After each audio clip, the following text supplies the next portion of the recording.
10 years ago, my father accused me of stealing 10 grand and threw me onto the streets. Yesterday, my brother found the missing cash rotting in the basement. Now father wants a truce, forgetting one tiny detail: I secretly own the house he's living in. Before we continue today's story, we have an urgent announcement to make. Due to technical issues, we are pivoting towards another channel. Please subscribe to our new channel, Inherited Revenge. You can find the link in the video description, the pinned comment, and the collaboration tag on this video. Make sure to switch over now so you don't miss out. Thank you for your support. Now back to the story. The migraine had been sitting behind my left eye since Tuesday, a dull, throbbing pressure that felt like a bruise on my brain. It was Friday night. The rain was lashing against the windows of my apartment, and I was curled up on the sofa under a weighted blanket, trying to will the pain away with darkness and the hum of the HVAC unit. I wasn't sick, exactly, just drained. My job as a corporate risk auditor meant I spent 60 hours a week tearing apart companies' financial mistakes, finding the rot in their ledgers, and delivering bad news to powerful men who didn't want to hear it. It was exhausting, thankless work, but it paid for the silence and safety of this apartment. It paid for the distance I had put between myself and the past. When my phone buzzed on the coffee table, vibrating against the glass, I almost ignored it. The screen lit up the dark room with a harsh white glow. I squinted at the name. Thea. My stomach dropped. My younger brother never called at night. We had a tacit agreement, a set of boundaries constructed to keep my life separate from the toxicity of the house he still lived in. If Theo was calling at 9:00 p.m. on a Friday, something was wrong. Panic, cold and sharp, cut through the migraine. Had something happened to Haley? Was it a medical emergency? I sat up, the blanket pooling around my waist, and swiped answer. Theo, is everything okay? There was a silence on the other end. Not the silence of a dropped call, but the heavy, wet silence of someone trying to compose themselves. I could hear his breathing, ragged and uneven. Abby, he choked out. He sounded like a child again, like the 12-year-old boy I used to shield from our father's temper. Abby, I found it. I frowned, my hand tightening on the phone. Found what? Theo, you're scaring me. Are you hurt? No, he said, his voice cracking. I'm in the basement. I was tearing out the old drywall behind the wet bar, like Dad wanted, for the remodel. He took a shuddering breath. I found the cigar box, the Monte Cristo box. The world seemed to stop spinning. The air left the room. The Monte Cristo box. I hadn't heard those words in a decade. Just hearing them summoned the phantom scent of cedar, stale whiskey, and the metallic tang of fear. That box was the centerpiece of the worst night of my life. It was the object that had turned me from a daughter into a criminal, from a family member into a pariah. The box is gone, Theo, I whispered, my voice trembling. He said I stole it.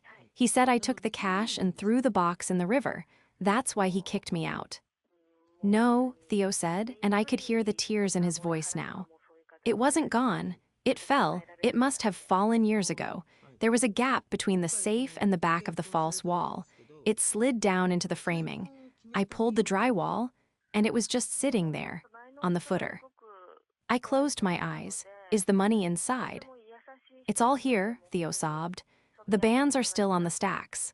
The dates, Abby, the dates on the wrappers are from 10 years ago. You didn't touch it. You never touched it. I sat in the dark, the rain hammering against the glass, feeling a sensation I couldn't quite name. It wasn't relief. Relief implies the end of pain. This was something hotter, darker. It was the sudden, violent validation of a truth I had screamed until my throat bled, a truth no one had believed. Does he know? I asked, my voice deadly quiet. Yeah, Theo said. I brought it upstairs. I put it on the kitchen table in front of him. He's sitting there looking at it. And he told me to call you. I waited. I waited for Theo to say that our father was crying, that he was on his knees, that he was begging for forgiveness for destroying my life over a mistake that was his own fault. He said, Theo hesitated. He said, call your sister. Tell her the mystery is solved. Tell her she can come to the birthday party next week. It's time we put this whole mess behind us. The phone felt like a block of ice in my hand. He didn't say sorry. He didn't ask for forgiveness.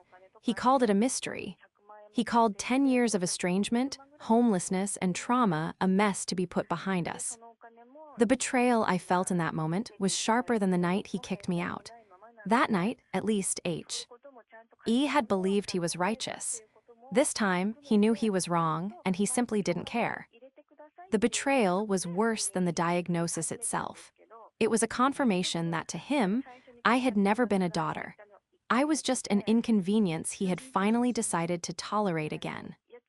I ended the call with Theo promising to think about it.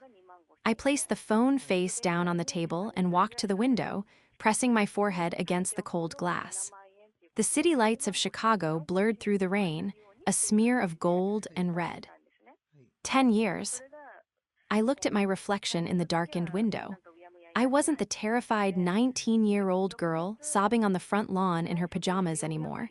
I was Abigail. I was a senior auditor. I wore tailored suits. I had a savings account that could buy my father's precious Mercedes 3 times over. I had clawed my way up from a shelter bed to a corner office. But my father, Arthur, didn't know that. To him, I was likely still the ungrateful thief who had probably scraped by waitressing or failed out of community college. He hadn't checked. He hadn't called once. Not on Christmas. Not when Mom died. God, Mom. The memory of her funeral 3 years ago washed over me.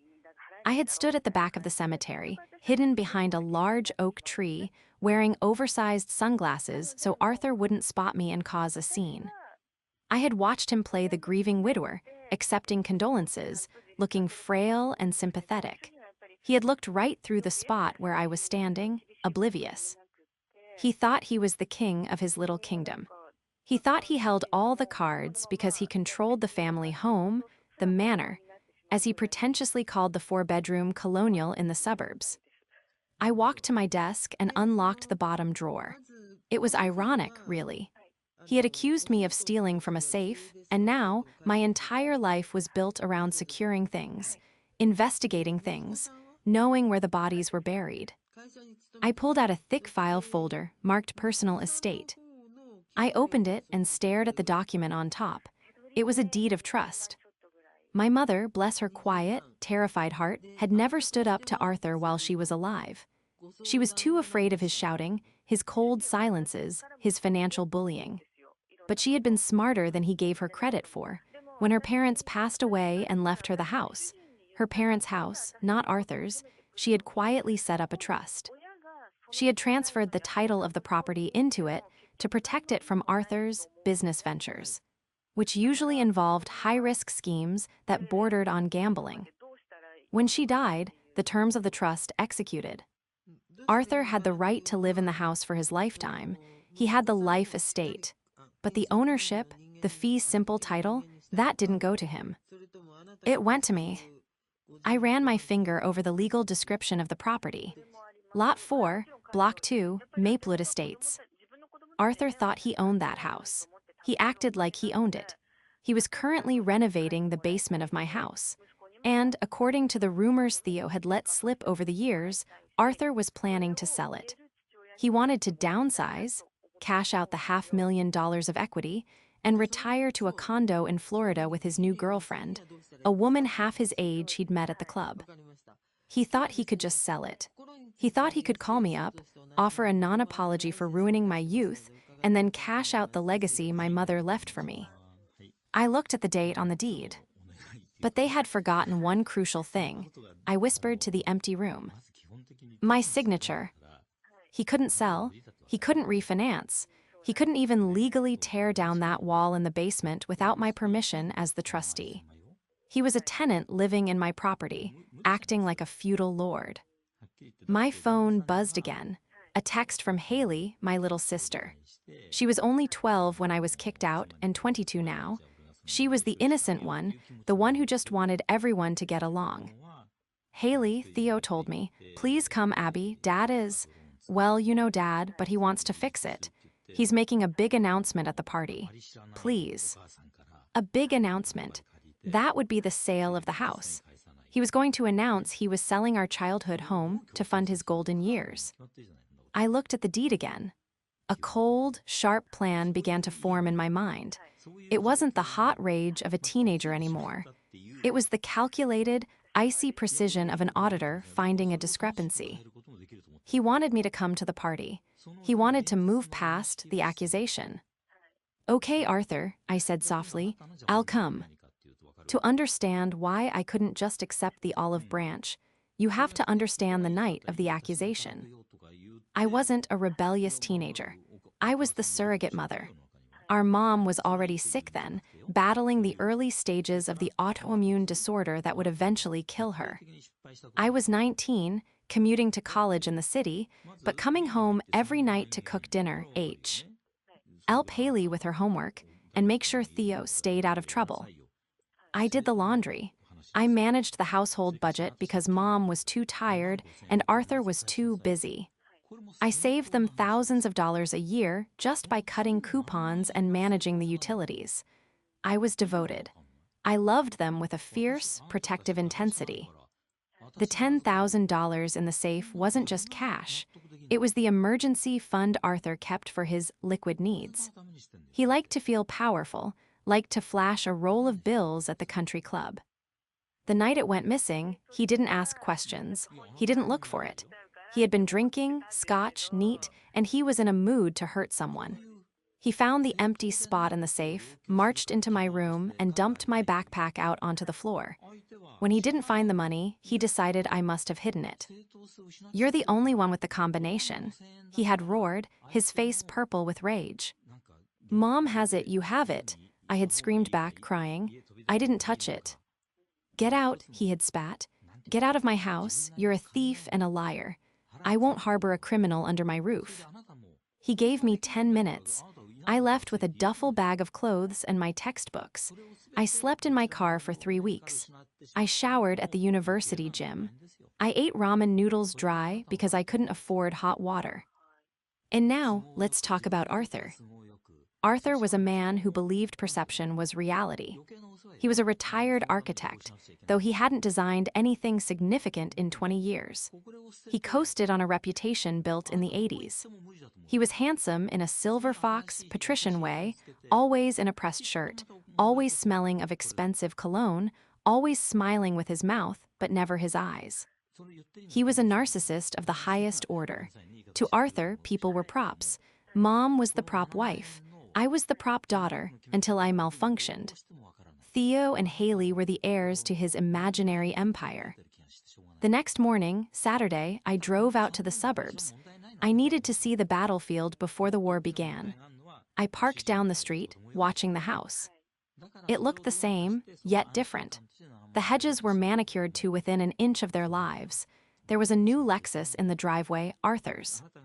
I saw him come out the front door. He was wearing a cashmere sweater tied around his shoulders, looking every bit the benevolent patriarch. He was talking to a landscaping crew, pointing imperiously at the flower beds. Then I saw the woman. She walked out behind him, linking her arm through his. She was blonde, striking, and looked to be about 35. This must be the girlfriend. She was wearing a tennis outfit and laughing at something he said. He leaned in and kissed her cheek, a gesture of affection I hadn't seen him give my mother in 15 years.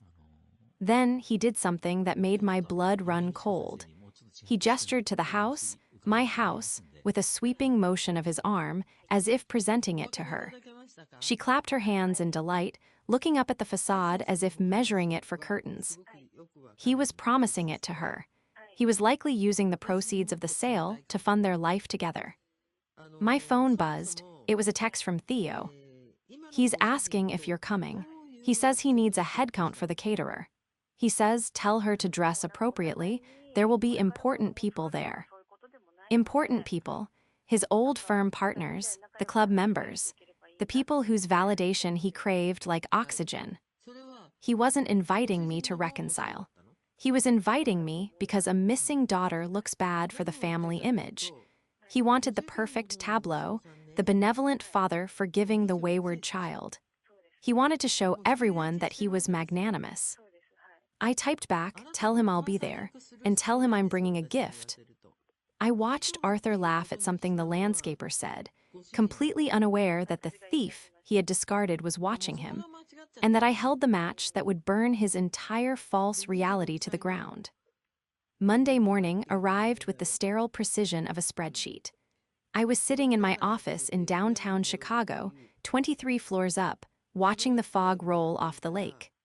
My dual monitors were glowing, but instead of the quarterly projections for a manufacturing conglomerate, I had something much more volatile on my screen: Arthur's life. The decision to investigate him hadn't been emotional. It was a necessary due diligence. If I was walking back into the lion's den, I needed to know if the lion had teeth or if he was just gumming the furniture. I started with public records. As a forensic accountant, I knew how to follow the paper trails people thought they had erased. It took me less than an hour to dismantle the myth of Arthur, the successful architect. He hadn't had a registered project in 5 years. His firm, Arthur V Designs, had dissolved its LLC status for failure to pay state fees 2 years ago. Then came the liens. I pulled up the county clerk's database. There were separate mechanics liens on the house, my house, for unpaid contractor work, a roofer, a landscaper, and a pool maintenance company. He wasn't paying his bills. "He's broke," I whispered, scrolling through the judgments. But broke wasn't the whole story. I dug deeper into the credit reports I could access through my specialized software. Legal, barely, but justified given my ownership stake in the property he was debasing. Arthur had 3 maxed-out credit cards. He was leasing the Lexus. And most damning of all, there was a pending application for a bridge loan with a predatory lender using the house as collateral. He was trying to borrow against equity he didn't have. I sat back, steepling my fingers. The picture was becoming clear. The remodel in the basement that Theo was doing wasn't just a project, it was staging. Arthur was dressing the house up for a quick sale. He needed the cash from the house to pay off the debts, lease the condo in Florida, and maintain the illusion of wealth for his new girlfriend, Vanessa. The 70th birthday party wasn't a celebration. It was a launch event. He was going to announce the move, announce the sale, and secure his social standing before the house of cards collapsed. My phone buzzed. It was Theo again. "Theo, he's acting weird. He's got a realtor coming over at 2:00 p.m. today, a guy named Brock. Do you know him?" I didn't need to know him. I knew the type. "Me, don't sign anything, Theo. Just watch. Does he know I'm coming to dinner tonight?" "Theo, yeah. He told the caterer to add a plate. But, Abby, he told Vanessa you're troubled.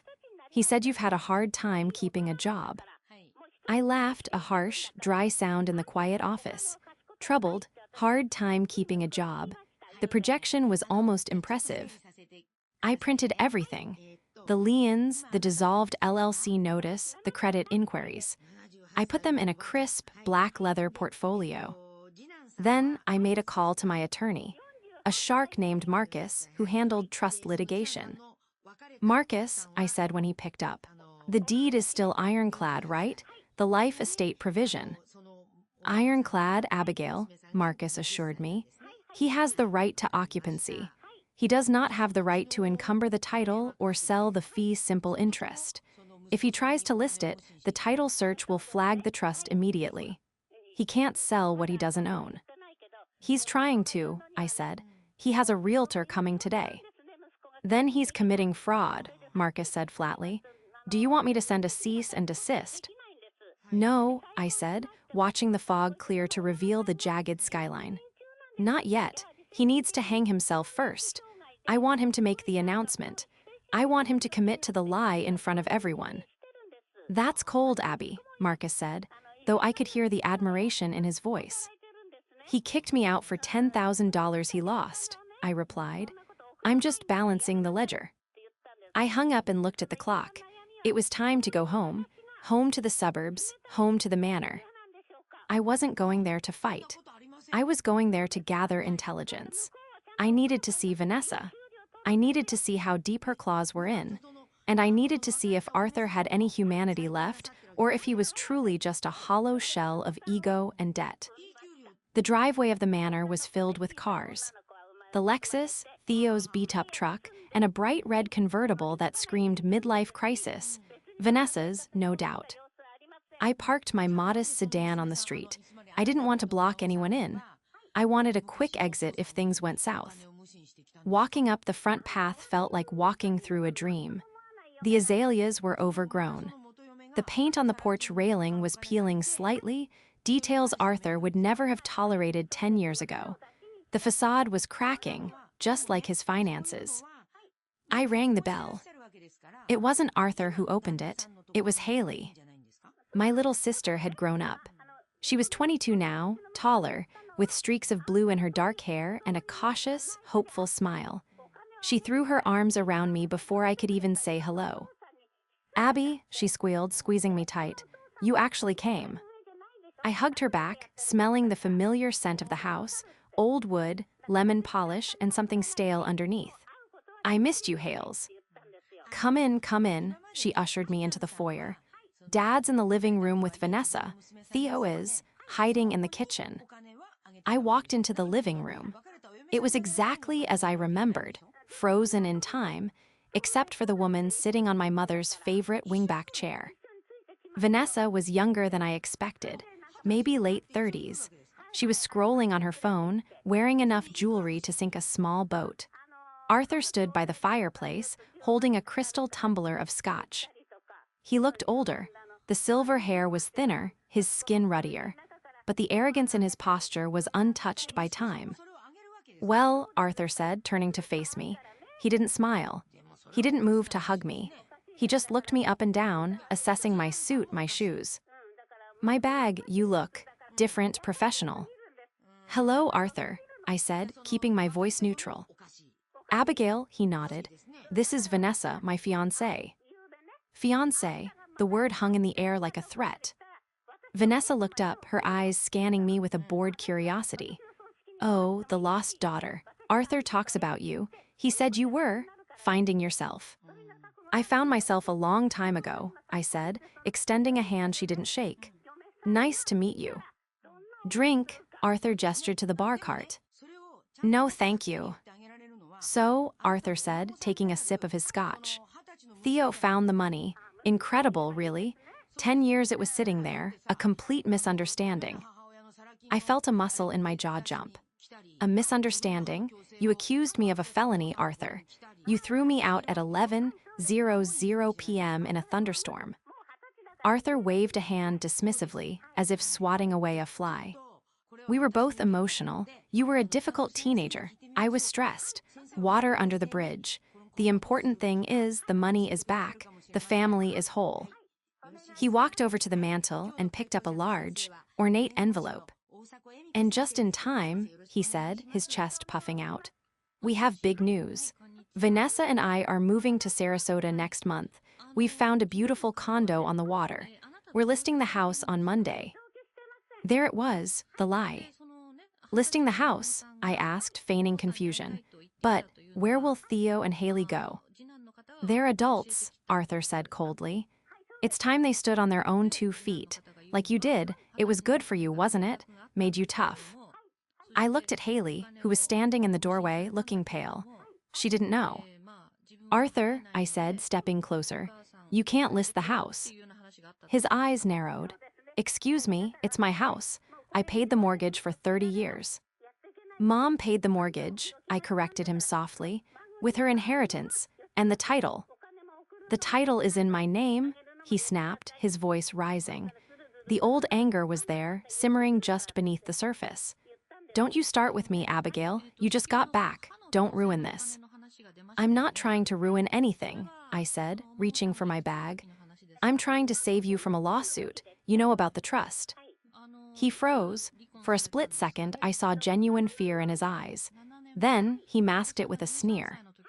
"That old thing?" he scoffed. "My lawyer said it's invalid, a technicality. Mom wasn't in her right mind when she signed it." "She was perfectly sane," I said, my voice hardening. "And it's not a technicality. It's a recorded deed. It's my house, he shouted, slamming his glass down on the mantel. And I am selling it. We need this move. And I won't let an ungrateful, vindictive child stand in my way. You're just jealous because I'm finally happy. Vanessa looked between us, sensing the shift in power but not understanding the source. Artie, what is she talking about? Nothing, Arthur snarled. She's just trying to cause trouble, like she always does, just like when she stole the money. I didn't steal the money, I yelled, my composure finally cracking. Theo found it, you admitted it. Did he? Arthur stepped closer, looming over me. Or did you put it there? Maybe you snuck back in. Maybe this is all a long con to get back in my good graces. The gaslighting was breathtaking. He was rewriting reality in real time to suit his narrative. He didn't care about the truth. He cared about winning. I looked at him, really looked at him, and saw him for what he was. A desperate, small man terrified of losing his status. Okay, I said, stepping back. I took a deep breath. Okay, Arthur, list the house. Do whatever you want. He smiled, a smug, victorious curl of his lip. That's what I thought. Now are you staying for dinner? Vanessa ordered sushi. I've lost my appetite, I said. I turned and walked out. Haley tried to grab my arm, but I gently brushed her off. I'll see you at the party, Hales, I whispered. I promise, everything will be fixed at the party. I didn't go home. I drove 2 blocks over to a coffee shop and waited for Theo. I texted him to meet me there once the happy couple went to bed. He showed up an hour later, looking like he'd been through a war. He slid into the booth opposite me, his hands covered in drywall dust. He's insane, Theo whispered. He's telling Vanessa that you're mentally unstable, that you made up the trust thing. Theo, I said, sliding the folder across the table. Look at this. He opened it, he stared at the liens, the credit card debt, the bridge loan application. He's broke, Theo asked, his eyes wide. Completely, I said. He needs the house sale to pay off the debts before they sue him. If he doesn't sell, he loses everything. The cars, the club membership, Vanessa. But he can't sell, Theo said. You said. I own the house, Theo, I said quietly. Mom left it to me, in a trust. He has a life estate, meaning he can live there until he dies. But he can. Sell it, he can't mortgage it. And he certainly can't kick you and Haley out. Theo put his head in his hands. God, he's been lying to us for years. He makes us pay rent, Abby. Did you know that? I pay him $800 a month for the basement room. Haley pays $600. I felt a cold fury rise in my chest. He was charging his own children rent to live in a house I owned, while he blew his money on leases and liquor. That stops now, I said, but I need you to do something for me. I need to know if he's tried to forge my signature. How? The realtor, Brock, he would have needed a listing agreement signed by the owner. If Arthur signed it, he either signed as himself, which is void, or he signed my name. Theo's face went pale. I saw him practicing signatures last week. On a notepad, I thought he was just doodling. He was writing Abigail over and over. The final piece of the puzzle. He wasn't just a bully, he was a felon. Can you get that notepad? I asked. It's in the trash in the study. I saw him toss it. Get it, I commanded. And get me a picture of the listing agreement if you see it lying around. The next 3 days were a blur of strategic maneuvering. I called Marcus and had him prepare a lawsuit, ready to file the second the house went on the market. I drafted an affidavit regarding the forgery. I built a case so airtight that not even Houdini could escape it. But Arthur wasn't done escalating. On Wednesday, 2 days before the party, I received a FedEx envelope at my office. It was from Arthur. Inside was a check for $5,000, half of the missing money. And a note, Abigail, here is your share of the found money. I am generous even when you are difficult. Enclosed is a quitclaim deed. Sign it to clear up the confusion with the title company. It's just a formality to remove Mom's old trust language. Bring it to the party. We can celebrate properly. Dad. I stared at the check. He was trying to buy me off with my own money he had accused me of stealing, in exchange for a house worth nearly $1 million. He thought I was stupid. He thought I was still the 19-year-old girl who just wanted her daddy to love her. He didn't realize he was dealing with a woman who audited Fortune 500 companies for a living. I picked up the quitclaim deed. It was a standard form, but the language was predatory. It would strip me of all rights to the property, transferring full ownership to Arthur V Designs. I called Theo. "Did you get the notepad?" "Got it," Theo said, and I found the listing agreement. It's signed. "Abigail Vance, it's a forgery, Abby, a bad one." "Good," I said, my voice trembling with adrenaline. "Bring everything to the party. Don't say a word to him. Let him think he's won." "What are you going to do?" Theo asked, sounding terrified. "I'm going to give him the stage," I said. "He wants to make a big announcement. I'm going to let him. And then I'm going to show everyone exactly who Arthur Vance really is." The stage was set. The players were in position. The evidence was gathered. Arthur wanted a celebration. I was going to give him a funeral for his reputation, his lies, and his control over our lives. Saturday evening arrived, draped in a humidity that made the air feel heavy and suffocating. I pulled up to the manor at 6:30 p.m. sharp. The driveway was already overflowing with luxury sedans, Mercedes, BMWs, a solitary Jaguar, creating a blockade of status symbols that Arthur had undoubtedly orchestrated. I checked my reflection in the rearview mirror. I wore a tailored navy suit, sharp and severe, the kind I wore when I had to tell a CEO that his CFO was embezzling funds. My hair was pulled back in a tight chignon. I didn't look like a daughter coming to a birthday party. I looked like a prosecutor arriving at a crime scene. "Showtime," I whispered to the empty car. I grabbed the thick black portfolio from the passenger seat. Inside was the death warrant for Arthur's reputation, the trust deed, the forged listing agreement Theo had snagged, the notepad with Arthur's practice signatures, and the mechanic's liens. I walked up the path, the sound of clinking glass and polite, hollow laughter drifting from the backyard. The party was in full swing.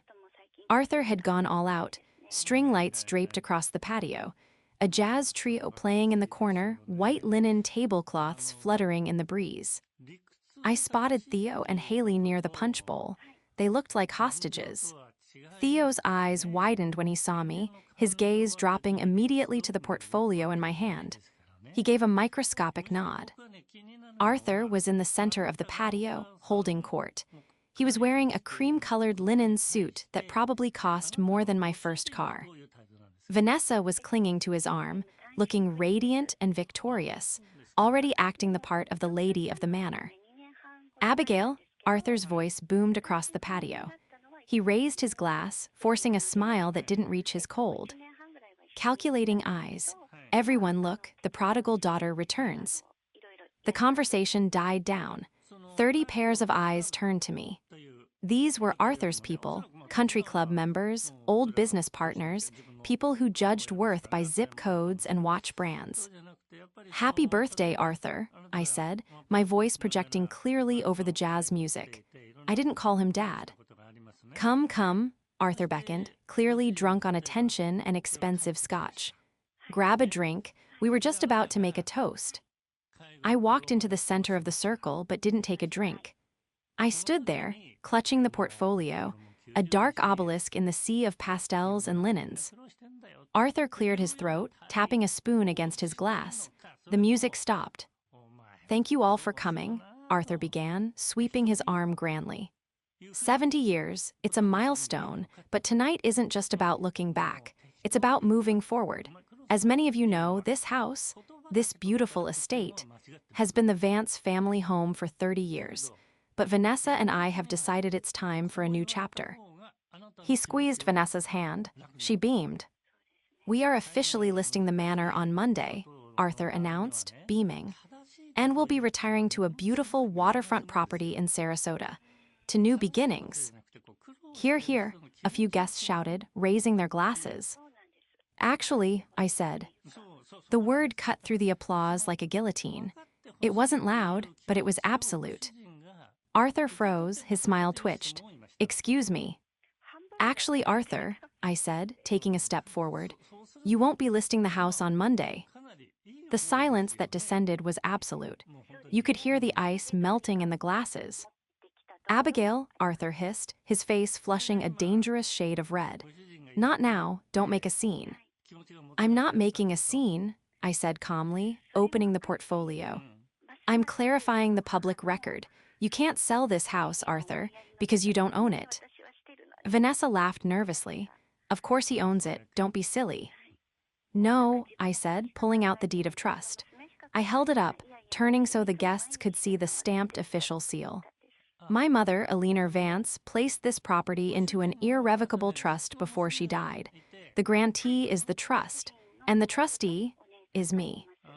I looked directly at the realtor, a slick-looking man in a gray suit who was standing near the buffet. "Are you Brock?" I asked. He nodded, looking terrified. "Yes." "Did you receive a listing agreement for this property?" Yes," Brock stammered. "Signed yesterday." "Signed by whom?" I asked. "By the owner," Brock said, glancing at Arthur. "By Abigail Vance." I pulled out the second document, the affidavit of forgery.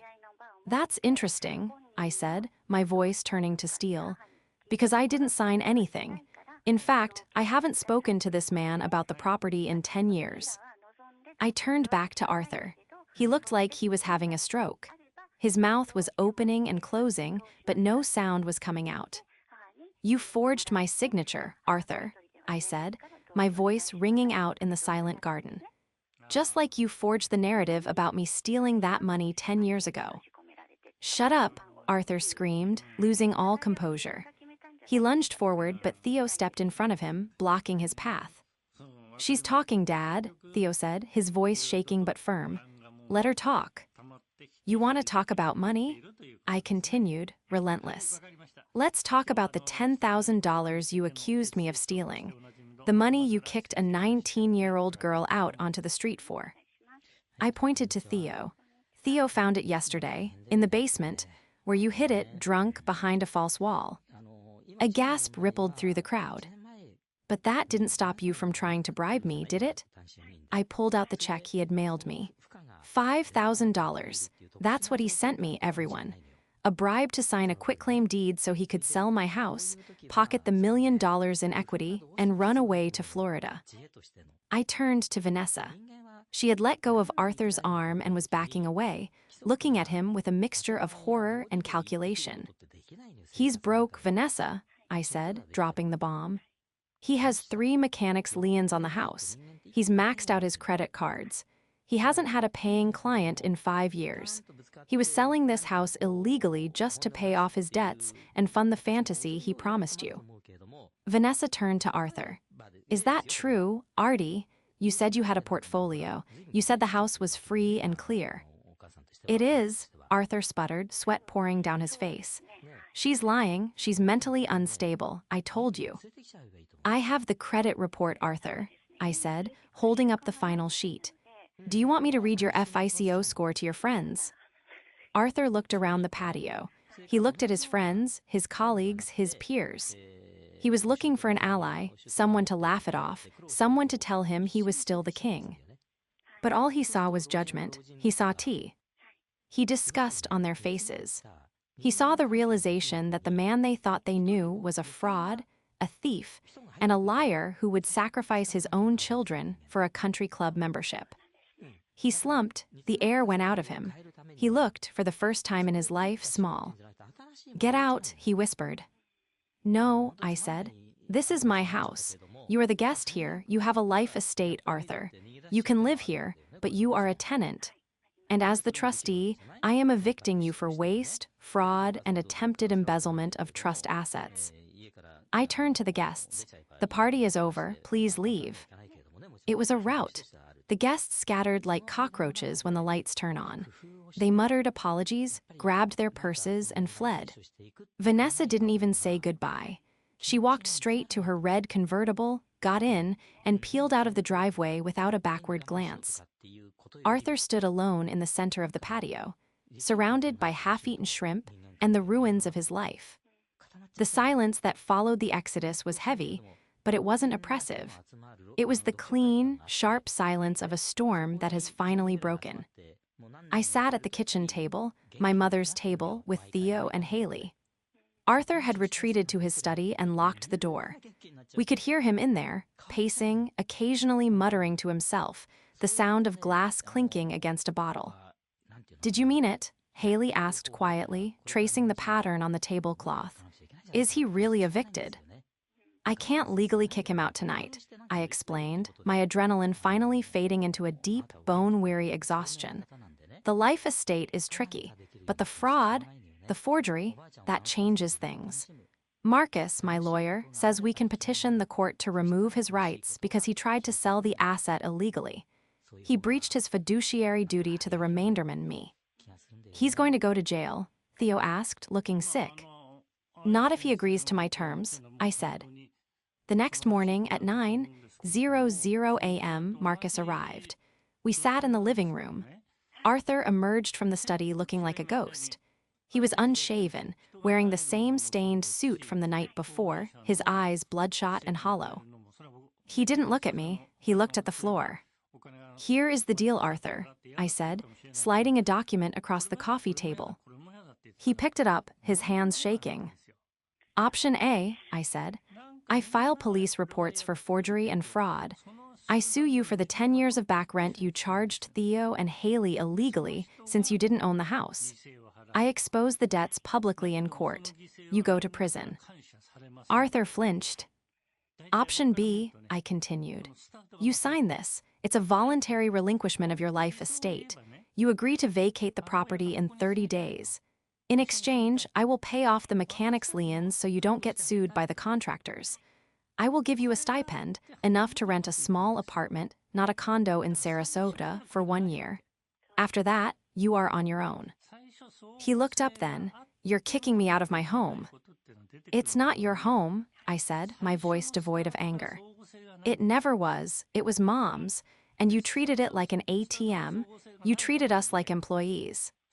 He looked at the paper. He looked around the room, at the crown molding he bragged about, at the fireplace he posed in front of. Then he looked at Theo and Haley, who were standing behind me, a united front. He realized then that he had no leverage, no money, no family, no reputation. He took the pen and signed. 6 months later, I stood on the back porch of the manor, holding a mug of coffee. The air was crisp, smelling of burning leaves and rain. The house was different now. We had sold it, legally, properly. The proceeds were split 3 ways, as Mom would have wanted, even though the trust legally gave it all to me. I wasn't Arthur. I didn't hoard. Theo had used his share to start his own contracting business, doing work he was actually proud of. Haley was finishing her master's degree, debt-free. And me. I had used my share to buy a small brownstone in the city. It was mine. No liens, no secrets, no hidden traps. Arthur was living in a 1-bedroom apartment near the airport. I heard from an aunt that he was working part-time at a hardware store, telling anyone who would listen that he used to be a great architect, that he used to own a mansion. No one believed him. I took a sip of coffee and looked out at the yard one last time before the new owners moved in. The garden was overgrown, wild, and beautiful. I thought about the 19-year-old girl who had walked down this driveway with a duffel bag, terrified and alone. I wished I could go back and tell her that it would be okay, that she would survive, that she would build a life stronger than the one she lost. But she knew that now. I turned around, walked back through the empty house, and closed the front door. The lock clicked shut with a solid, final sound. It was over.